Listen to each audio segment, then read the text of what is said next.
আমরা দেখেছি আমাদের এখানে স্থানীয়ভাবে বিভিন্ন ভলান্টিয়ার, তারপরে আমাদের সেনাবাহিনী, বিজিবি, পুলিশ এবং আমাদের নিজস্ব ফায়ার সার্ভিসের সবাই সম্মিলিতভাবে আজকের এই একটা দুঃখজনক ঘটনা সবাই মিলে এটাকে ফেস করার চেষ্টা করেছে।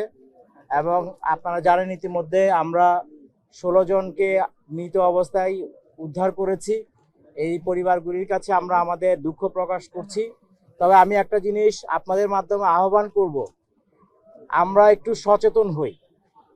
আমরা ফায়ার সার্ভিসের পক্ষ থেকে বিভিন্ন জায়গায় আমরা প্রচারণা চালাচ্ছি, বিভিন্ন জায়গায় বোঝানোর চেষ্টা করছি, আমাদের ফেসবুকের মাধ্যমেও প্রচারণা চালাচ্ছি, মহড়া করছি যে একটু আগুনের বিষয়ে বা কেমিক্যাল গোডাউন স্থাপনের বিষয়ে বা একটা অবৈধ স্থাপনা তৈরির বিষয়ে সচেতন হওয়ার জন্য, যেটা যেখান থেকে অনুমোদন নেয়ার কথা সেগুলি নিয়ে যেন আমরা যথাযথ নিয়ম মেনে কাজগুলি করি।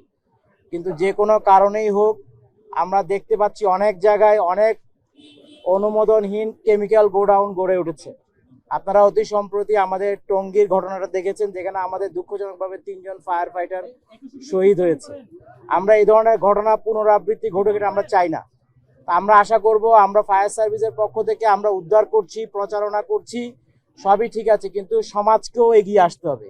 এখানে আমার মনে হয় আমাদের এখানে যারা স্থানীয় জনগণ আছে বা স্থানীয় প্রশাসন আছে তাদেরকেও বিষয়গুলি দেখতে হবে, যাতে এই ধরনের অননুমোদিত কোনো কিছু গড়ে না উঠে। যদি গড়ে উঠেও থাকে সেটার বিরুদ্ধে সামাজিকভাবে একটা প্রতিরোধ গড়ে তোলা, এবং যাতে এই সমস্ত প্রতিষ্ঠান যেগুলি দিয়ে মানুষের জীবনের, আমাদের বেলি রোডের ঘটনা দেখেছি, আমরা সম্প্রতি টঙ্গীর ঘটনা দেখেছি। আমরা মনে হয় একটু মিডিয়ার মাধ্যমে আমরা সবাইকে অনুরোধ করব, দেশের সকল দেশবাসীকে একটু সচেতন হয়ে আমরা যেন আমাদের নিজ নিজ কমিউনিটিতে এরকম যেগুলো অবৈধ স্থাপনা আছে বা জীবনের জন্য ঝুঁকিপূর্ণ স্থাপনা আছে সেগুলি স্থানীয় প্রশাসনের সহযোগিতায় বা আমাদের সহযোগিতায় সেগুলির বিরুদ্ধে প্রথমে একটু সামাজিক দায়বদ্ধতা তৈরি করা, তাদেরকে সচেতন করা এবং প্রয়োজনে আইন প্রয়োগের মাধ্যমে তাদেরকে সরানোর ব্যবস্থা করা। আমি জানি এতে অনেকের হয়তো একটু ক্ষতিগ্রস্ত হবেন, কিন্তু একজনের ক্ষতিগ্রস্তের না হওয়ার মাধ্যমে যদি 15-16 জন লোক মারা যায় সেটা মনে হয় শ্রেয় না।